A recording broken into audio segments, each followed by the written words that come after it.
don't know if I have the right words to describe this. What an incredible episode. And I think honestly, one of the best, if not the best episodes this year. We talked with Cole Lundstrom about shutting down his shop and why.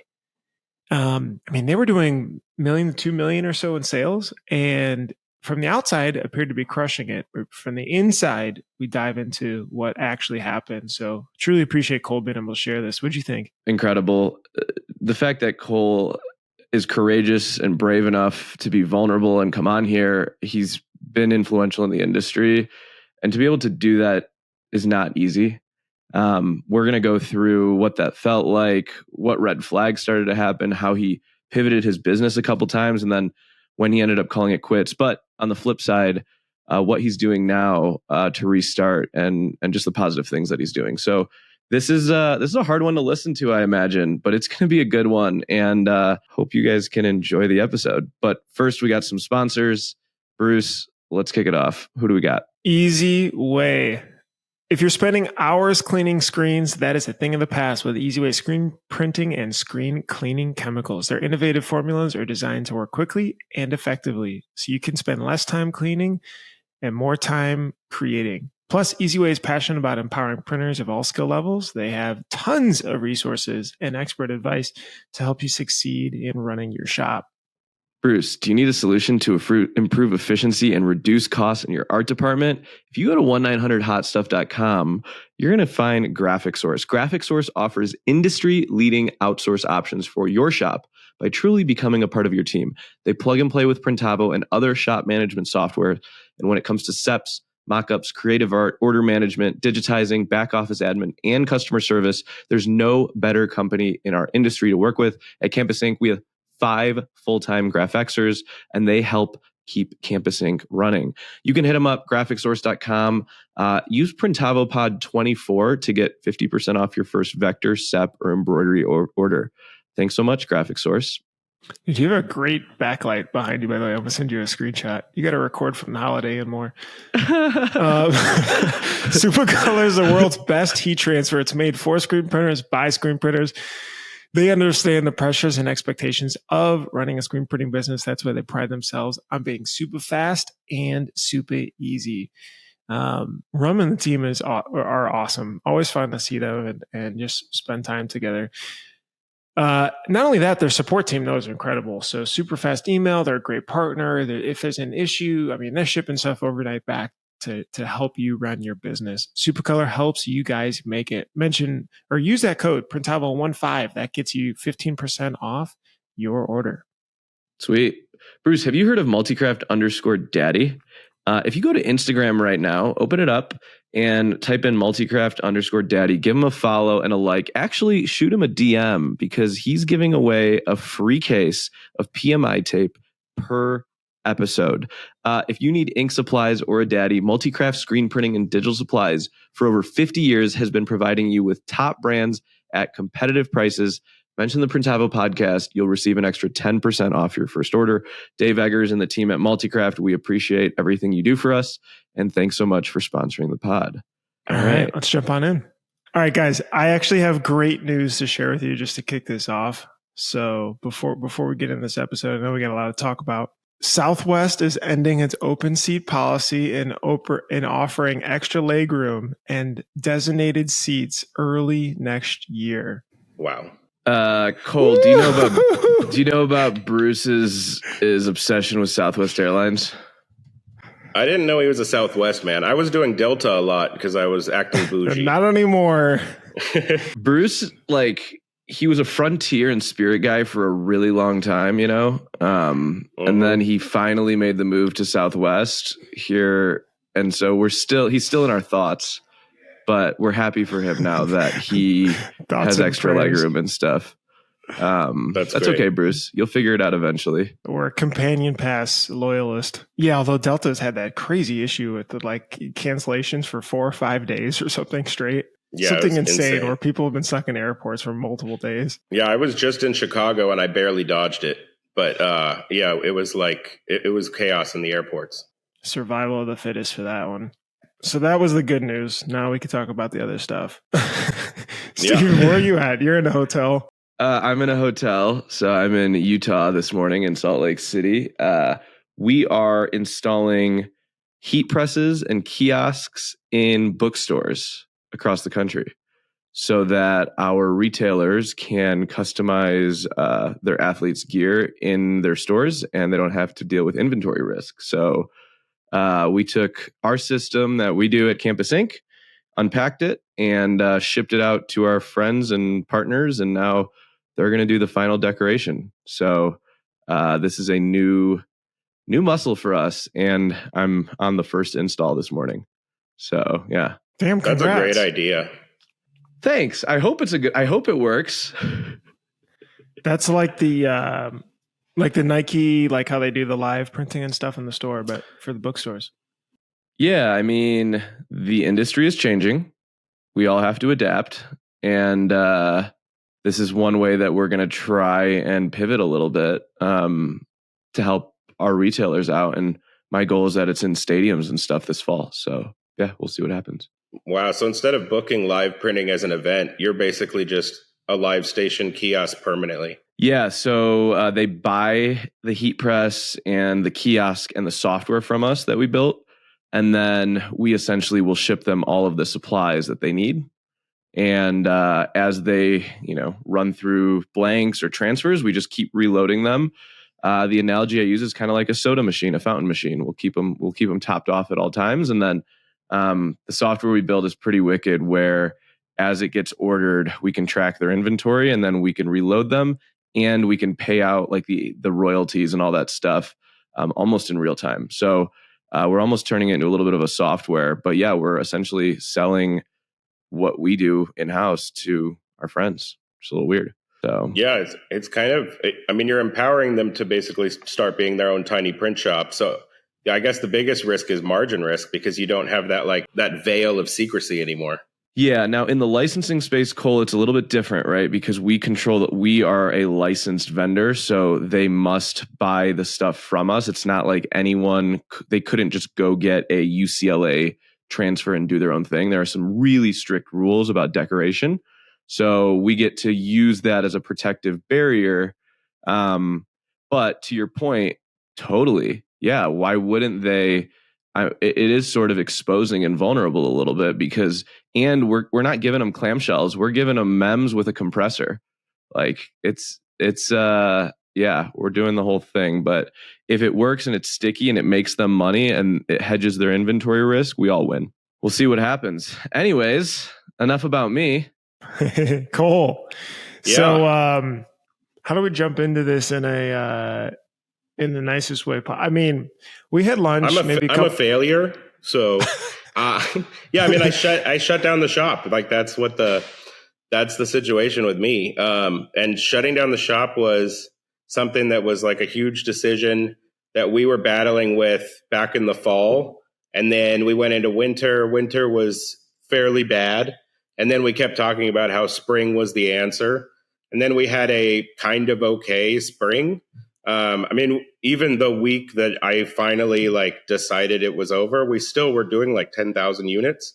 But it was a situation where we were seeing clients order less. We were seeing our expenses go up. We didn't have any clear answer for it.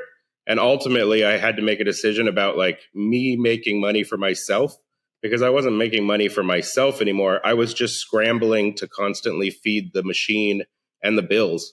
Because we needed to make more than $120K a month because of overhead, equipment loans, payroll, all this stuff that had added up. I had been to your old warehouse and I've been to your new one. And so I saw you guys, really expand, add more equipment, add more people. What size was the business when you started to go through this thought process? And how long were you thinking this through too? Because obviously this probably wasn't Sunday evening at dinner. Hey, Bruce. Monday, Before we ask a bunch of questions, Cole, you said in the beginning, I'm a failure. I first want to say you're brave and courageous, and I'm sorry that you had to do that, because as business owners, we know that we wear our business, our business is our lives. And so the fact that you have the audacity, the courage, the bravery, the task maturity, the wisdom to know when to cut it and do that, you're not a failure. And I just, before we get into that, we're with you, it is. And for you to come on here and talk about it and tell that story, a lot of people would not be able to do that. So I just first want to tell you that before we expose you. Sorry. Yeah, well worded, Steven. Way better than I would have said. Bruce, you non-empathetic asshole. We're working on Bruce's feelings. We're working on Bruce's feelings. It's okay. We're working on it. Okay. Cole, can we now let's go back to it a little bit. So because you've had like a, I think we've known each other for some time through the shows and just visiting out in California and such. I mean, you had definitely what appeared from the outside as a pretty, a good sized business. I mean, there's a lot going on. Yeah. And I mean, I think that was a lot of my downfall. So, I mean, we never like raised money or had like any sort of investor. We were a bootstrapped print shop. And so we would get these opportunities. Our first year, we did barely anything. It was like 100,000. But our second year, we were at 400 something thousand plus on basically one customer. And then everyone else was like 10, 15% of the business. And they helped us get into the auto situation when we were in the 400,000s range. And then we kept growing from there. And, everybody loves seeing like pallets of shirts on Instagram. And so kind of because we looked busy, we got more busy. And so that's how we started landing some of these bigger clients. Going back like, 2017, 2018, those types of years, we were not quite yet having to deal with people like Printful. Printful had started, but Printful was somebody that like a few people knew existed. It was not what it is today. And we actually were offering, fulfillment and inventory management, which was fairly unique going back then. And basically we had no investment in it and other companies did. So we started to see this thing where we got pushed more and more into volume screen printing because we didn't play the print on demand game right. We basically didn't seize the moment at all. And so going into COVID, we had all the COVID problems. Then COVID had these weird boosts where the whole market flipped. But then we started to see like 2023, we started to see things where like one client who was doing 300K by themselves, that client dropped their sales down to 70K because we were doing things with marketing companies and those marketing companies were getting their budget slashed. So they would go from nice items with high ticket prices to bottom of the barrel t-shirts or tote bags. And we would see them not leave us, but just spend less. So yeah, it was a combination of print on demand rising, DTF rising, and us being built for volume that was becoming more and more of a commodity and less valuable. Back in the day, like 2019-ish, you could brag about screen printing being this superior thing. We were the kind of people that could set up a very difficult job. We would print for people like Post Malone, and it would be like a full color screen print, and it would look great. But more and more, we started seeing people think digital really was good enough. And we saw the prices of digital come down too. So unless it was a very high volume run, you had problems with screen printing being anything more than a cheap commodity. And that's kind of where we ended up. I think a lot of my mistakes had to do with not hiring the right team to support me. I ended up doing this I ran everything and I kept kind of filling labor positions. And I didn't really have those, I didn't have the marketing partner and the sales partner. I basically had me and Joni, and then everyone else was labor. And that was another mistake. Is Cole's wife. Yeah. But the business, I'm assuming, was profitable at some point, right? Like before. Oh, yeah. There were years where we were killing it. Was there a sweet spot then before, maybe let's say the 2023 where you said marketing budget started to get cut? You had this overhead, so top line started to shrink, but overhead was still kind of high. When was the sweet spot? What was that like? I don't know, like $1.3 million or something a year. But also we had like a manageable amount of staff because at our peak, of staff. We were at like 16 staff, and I found myself not being able to get the most out of them anymore. Like I couldn't keep my eyes on the individual people, and you would find out that at the end of the day, their output was like really unimpressive. So I either needed to hire supervisors at that point, or I needed to downsize a bit. And so when we were somewhere around like, I don't know, 10, 11 people, it was more manageable. I was still handling it myself. And then we were like blatantly profitable in the business because we could bring in enough orders. It was only like $80,000 to $100,000 a month we needed to bring in. But we didn't have quite as much overhead at that moment. So it's just kind of been this thing where like figuring out how to grow and not overgrowing, I think is the biggest battle in this game. Because we've had days where people hand us checks for 50K or 80K, and you're like, oh, we can never get this done in time. I need to hire. I wish I had another auto, whatever. And then you have another month right after it where you make 65K and you're like, this is a disaster. How in the world are we going to survive? I have to lay people off. And that kind of roller coaster ride of buying things because you are losing an opportunity that you don't have the size for, balanced with, what can I actually sustain? That was a lot of the struggle. Cole, it's really interesting. I've been talking to some shops lately that said like we all went into business to do one thing, and then our customers pushed us to become something else. And that something else we are not equipped to do. Do you feel like it was you kind of getting swayed by the industry? Because it's like you went into the business to screen print and probably not to do a lot of like POD or inventory. And then all of a sudden you get a couple clients, you change your business around a little bit. And then that sometimes is what also like sent you on a decline. Do you feel like if you did something different or stayed true to something else, like the business would have been okay? Like, what are your biggest regrets if you were to go backwards? Obviously you said labor or supervision. What else, like as far as your niche goes?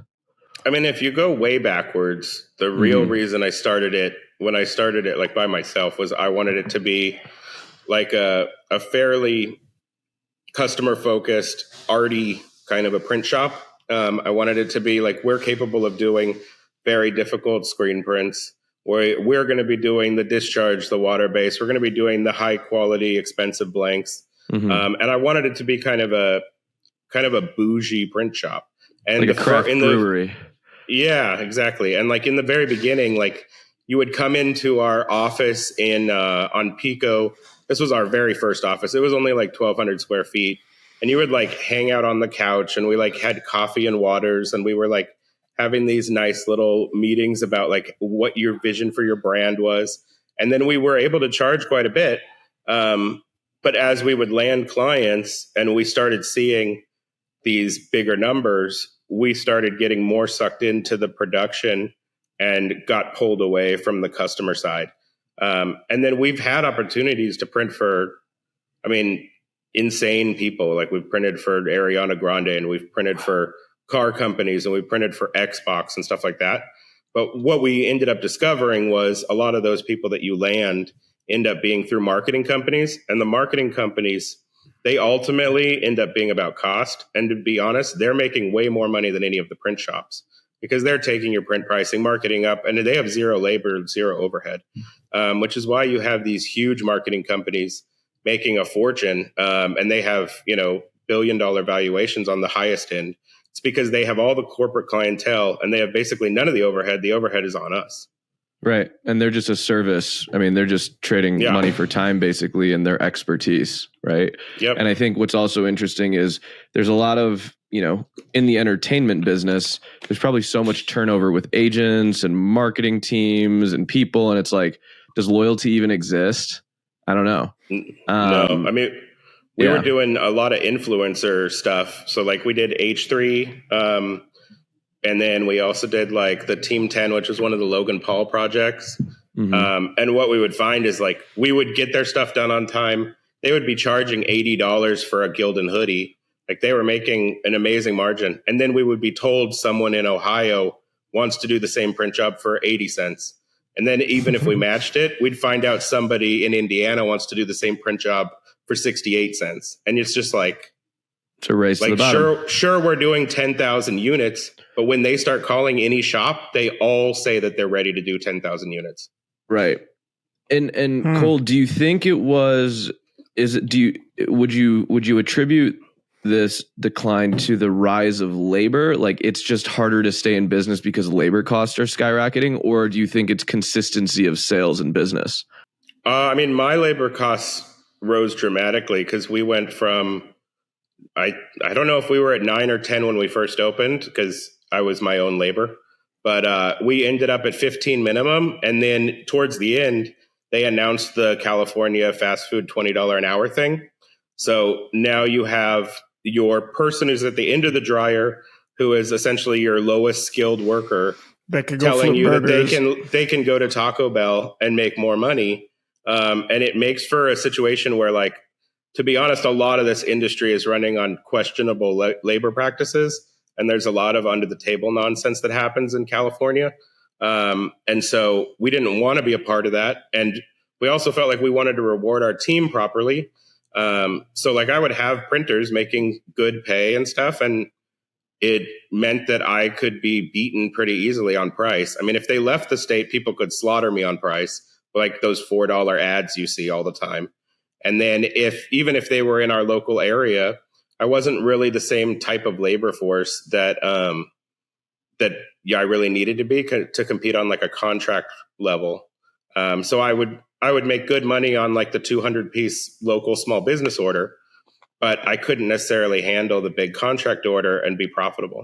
For shops listening to this, labor percentages are skyrocketing or they're starting to become really high. So if you do $1 million in business, theoretically your labor should be like 25%, call it $250,000. If you find that your labor is like 35, 39, 40%, right? You are eating away 12 to 15% of your profit that should be going to you. And you can quickly run yourself out of, you can bleed out basically, because the ratio, like a 10 or 15% jump in your labor rate, that means you have to do, I don't know, $300,000 more just to make up for that money that you're spending. So I guess like, when did you start? You kind of talked about the decline a little bit and what you were feeling. What numbers were you looking at every day that started to scare the crap out of you? I mean, the biggest thing that would scare me was gross revenue. Like if we didn't do at least 90, it was a disaster in my opinion. And then I started seeing these situations where I was like, man, we're not getting good revenue and we're somehow booked solid, which was a situation where like I didn't have enough people in the building working, and I also had not enough revenue. And I was like, these people who seem like amazing opportunities and they're huge corporate accounts, and like I have to sign NDAs because it's movies and whatever, they're also not paying enough for what I built. And a lot of that is my fault. Like I didn't own the building, so I had a very high lease payment of almost 12 grand. I had employees that were paid like, I guess, too well. And then I had a situation where I would be shopped against people that were anywhere in the country, as long as it could ship in a day or two to a certain location. So maybe my client base was part of the problem. Maybe I should have been built on a different, smaller type of business that I would have had a healthier margin on. But just seeing those revenues decline while simultaneously my cost had gone up just started scaring the hell out of me like a year ago. Was there no way to, and this is all hindsight, right? Because I'm sure there's an emotional aspect of being either tired or maybe even just wanting a switch, which we can get into. That'd be interesting too. But yeah, was there no way to right size it? Because I could hear someone listening saying, well, what, could you charge more and or not take on certain jobs and or cut the team, or like, how did you think about those? Yeah, I mean, I think there's definitely things that there could have been ideas that could have been implemented a year and a half ago or a year ago that would have fixed it. But I was doing things like cutting labor and taking on, additional like work basically. So a lot of it ended up following on the smaller team, just working more than they ever had. And then besides that, we did like a big marketing push, like maybe 18 months ago or 20 months ago. And we saw really bad returns on it. So we were spending money on ads, spending money on help people making content, pushing stuff out. And we would get views and we would get likes and shares. And we would get 2 or 3 kind of vague leads off of like an ad on a given day or two. But we didn't have like an obvious large ROI from our ad spend. So we would see that like, okay, we spent $3,000 this month on ads. We brought in $8,000 in new customers. Our existing customers might say they liked our ad, but they're already our customer. And with our margins being around like maybe 40% gross margin on a lot of items, that $3,000 spend on that $8,000 made it barely worth it. And so that kind of was a situation where like, I guess I just couldn't figure out the thing to flip the business. Some of my old tricks were just not working anymore. Before we actually did really well with like Facebook, Instagram ads. We would do things that were inside of Google search and they converted a lot better years ago. And they just did not convert the same. And that was part of our problem with finding new customers. Also, we weren't built for print on demand. So we would get calls from amazing customers that would be paying us a lot, but we didn't have a room full of core needs. We didn't have like a DTF solution in place to do high volume print on demand. And so when we would tell them we can screen print inventory and then stay on top of your inventory and fulfill it and do all of the fulfillment that way, they just lost interest because they had a no risk option. I'll go to Printify. I'll go to Mad Engine. I'll go to Printful. I'll go to one of these that'll do it for $9 a shirt, right? Like, why would you? You can't blame them, right? No, you can't blame them at all. When you talk about your marketing or your sales engine, did you have a pretty developed sales team that was doing like outbound or customer success or like account managers, or what did the sales org actually look like? Me and Joni. It's been me and Joni for 12 years. If you were to look back, would that be something you would have changed now that you see it? I tried to change it like 7 times. And the problem that I kept seeing was there was a few people that we had at different years who were essentially really good receptionists. So they would be able to talk about t-shirts. They'd be able to answer the phone. They could write up an order if it was a basic order. Like they could do that kind of stuff. But I either lost them because they got better pay at a different place that I really couldn't afford, or they were basically nothing but someone who answered phones. So there was no outside sales engine that was based on humans at all. It was always like my marketing brought in leads and then we handled leads. And that was definitely something that I did not succeed at. Like I was not good at hiring salespeople. The kind of salespeople I wanted on my team were going to cost, $60,000 to $80,000 a year, which I never wanted to take the gamble on because I kind of didn't believe that they would bring in like 4 to 5x their salary. And I figured that they needed to bring in 4 to 5x their salary to even be justified as an employee. So part of it was risk aversion. And then part of it was not quite understanding how to build an outside sales team that wasn't just me talking someone into doing something for the next 4 hours. Like I would try to implement something like, okay, we're reaching out to these types of businesses. And they would just kind of waste a few days and get like no conversions. And I guess I just didn't know what an answer was. So I would revert back to my marketing that at least gave us leads. It's interesting because our industry, I think, has this issue everywhere where the owners are usually the salesperson and they're usually the ones responsible for drumming up business, but we're not formally trained in sales. Nor are we able to do it for 40 hours a week. We're just hoping our reputation, word of mouth, and everything we can take at us, we can just process. And I feel like people listening to this are going to be able to relate and say, yeah, I'm stuck here.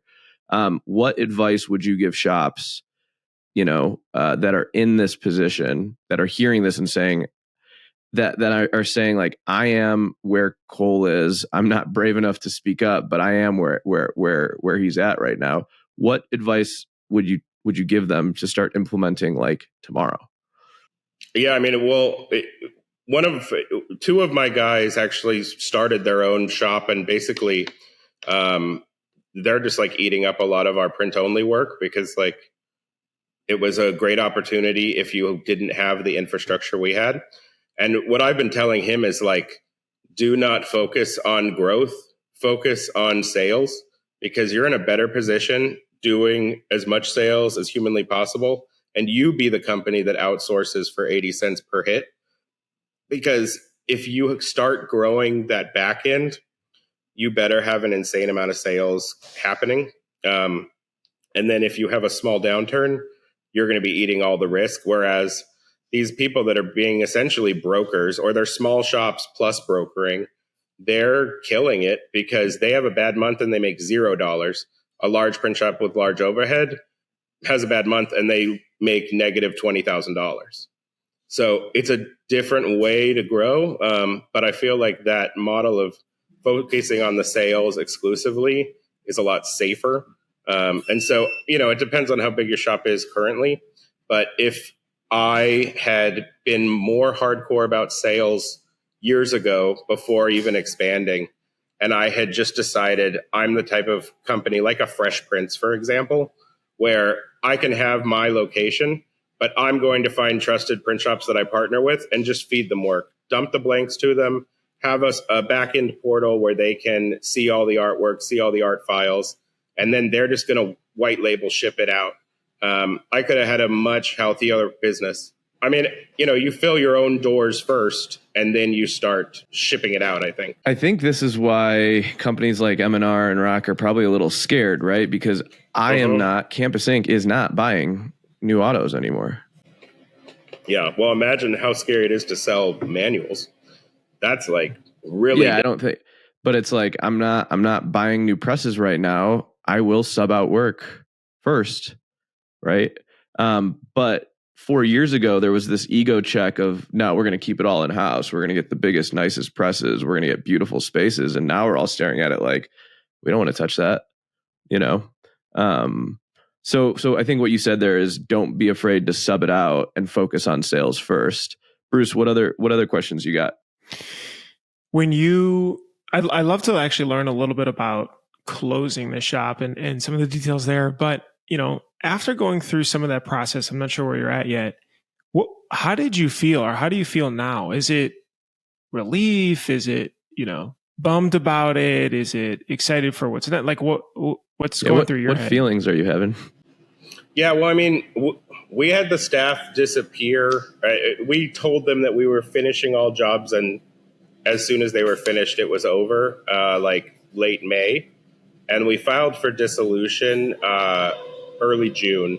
So it's been a while since like the complete kind of meltdown part of it, where you feel like, because there were weeks or even months of like feeling like I was always scrambling. I was always going to somehow land an extra 40 grand, in the next 2 days of the month or whatever, because you're like seeing the month be bad. And you're like, all right, I'm just like going to land sales. And instead of landing 40 grand, I'd land like 6 grand. And it was just this thing of like scrambling and being panicked and stressed over and over and over. And it was really bad. Like it felt terrible. It felt like there wasn't really anything I could control. And I was working harder than when I was doing good. Like when I was doing good, I actually didn't work nearly as hard as when I was doing bad. And that was some sort of scramble spiral of trying to make sales that just, there wasn't something in place to get them. So yeah, I mean, it was like a massive loss when we decided to do it. We came to find out, like when going to shut down, that the process for shutting down and dissolutions and trustees and stuff is insanely slow. So like the equipment's sitting in the building today. It's still not actually been liquidated. And that's because that process is like shockingly slow. As soon as the courts are involved in like debt obligations and stuff, all of a sudden you just don't do anything for weeks and weeks because you're not allowed to do it. So they instantly are in charge of doing it, and it's super slow. Well, you're not allowed to do it because there is debt or liens on the business, whether that be equipment, leases, whatever. And so they essentially freeze the business, right? Exactly. They do. They freeze the business. And that was something I was warned about because I talked to people back in like the late fall, December-ish, and they said, if you think you will shut this place down, you can't sell your stuff. So I couldn't scrap together 30 grand by selling an auto because basically any sale within even an entire year of when that shutdown and freezes hit, they can actually start claiming that's fraud. Either you sold it for too little, or you misspent the funds, or those funds should have been going to whatever bank it is that has that loan, or they have like a right to X, Y, and Z. So like there was a situation where unless I did have the opportunity to restructure all debt, which was going to take like 6 months, and I was going to be able to still be in control of the business, still restructure it. And I could theoretically just be open right now, but I still didn't, in my mind, see the way for me to be as big as the building needed me to be. So I felt like if I restructured, I'd have this situation where maybe we were begging to get out of our lease, downsizing to a whole nother building. How do you even pay the moving costs if you're not making good money anyway?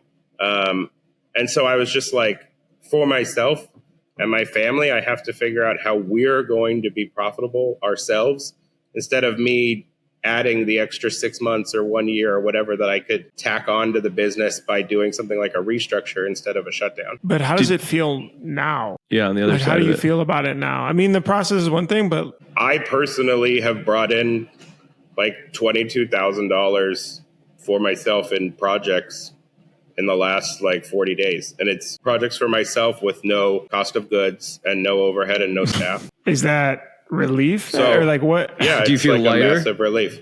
Yeah, I Yeah. mean, I'm actually making money. I was like grinding to pay my employees.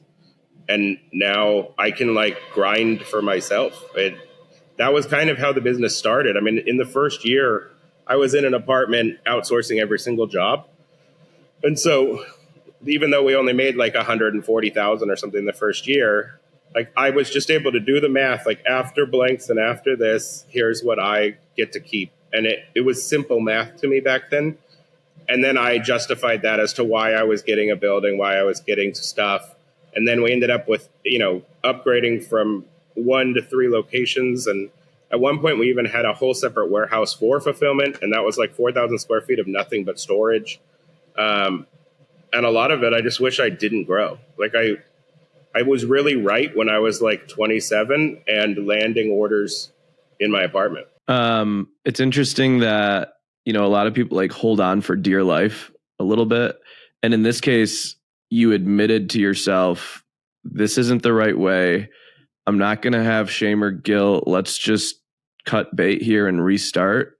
That takes a lot of courage to be able to do. I don't know if people, I feel like some people might go try to take an extra loan or, go to a family friend and say, oh, I just need a little bit more money, or I just need a little bit more of this or that. And for the fact that you didn't do that, did you have any advisors or mentors helping you? Was this all you? Like, this must have been probably one of the hardest decisions in your life to make. No, maybe. I mean, it was basically a giant secret. I mean, I think some of the first people that ever found out were like Bruce, some of the guys at family, like my sister. Like, it was not, I didn't have mentors or like people that would guide me in the business. That was probably something that was stupid. I probably needed that for years, and they could have helped me avoid a lot of these problems. So was it a secret just out of pride? Like, everything's fine? Yeah, I mean, it's like everything's amazing until you are completely screwed. It's just, you don't want to present the negative to people. And people, they basically started every conversation with me about the business. It was always shirt agency. So like that being, how's the business? How's the business? It was always everyone the says business. good. Yeah. These are Like good. no one's asking me like how it was this last weekend when I like went camping. Like it's always the business, and the business is always doing great. And it's been like that for 12 years. That's really interesting. I went down a journey probably 4 or 5 years ago, and started working with a coach and mentor. And what we tried to actually work on is how to unidentify with the business. Steven was not Campus Inc. Campus Inc. is not Steven. I am my own self. And that is my business. That's my job, not my life. And I feel like we take so much pride in it, and we want it to work so badly that we'll do anything. And it can ruin us to the point of, like our lives. And so I just see, I see a lot of shops listening to this, hopefully knowing, if you're living in that secrecy, like you're not alone. But you can reach out and you could reach out to Cole and he'll probably help you, right? And he'll probably give you some best practices. I'm sure you could help out a ton of shops going through this right now. I'm curious, Cole, did you ever think about trying to get the shop acquired or merge with someone else that was a little healthier? I had like one conversation with a shop we all know, and I think I was simultaneously still not big enough for them, and also they thought that I had issues with like how much debt responsibility there was while also not being a big enough facility. So that conversation happened for maybe 2 or 3 meetings and then it dropped. But I never had like a business broker or something step in. There could have been a situation where somebody would have wanted to buy it. I guess theoretically they still could. They could come in and like talk with the trustee and like arrange some sort of restructure under a whole new ownership. I don't know. I think I was trying so hard to fix it that the idea of trying to start to sell it was like giving up or something. It wasn't very logical. I guess it was more of an emotional thing where I just didn't want to try to sell it because I didn't want to lose it ultimately. Yeah, there are a lot of folks that just step aside for one reason or the other. I mean, we talked to a lot that, hey, I want to get into the space and I picked this up. I mean, Steven, you were just helping consult for the guy that picked up on one. But anyway, that's interesting. Yeah, and if you sell your business, you can do like an asset sale where it's just the assets and there's no liabilities, or they can really do, I forget what the other name of it is, where they would take on that debt and try to service it. And so if you can place your business in a healthier company that can absorb that debt and can brush it off, there are sometimes instances where that does work, but it's I think it's like you said, it's more emotional. It's like, do I even want that? I'd rather just restart and reset and stuff like that. So Cole, what, obviously you've got your podcast and stuff like that. You're still involved in the industry. What are you spending your time doing now? Yeah, so I have a few things going on. Like right now I'm actually in a fairly large facility and they're having me consult to fix their fulfillment setup. So their fulfillment setup, even though they're successful and large, was like shockingly unorganized with like piles of, shirts that aren't even organized by size and stuff. And there's this chaotic thing of random people digging through piles and stuff. And so I'm here for the next like 2 weeks being like, okay, here's the software, here's the bin system, here's the expected output per operator. And so we're working on that at the moment. And those kind of projects are fun because I feel like I can come in and like make a big change and then not have to deal with their day to day. And then besides that, I started a partnership that's called Merch Troop. And so that's a DTF transfer that's wholesale and only for print shops.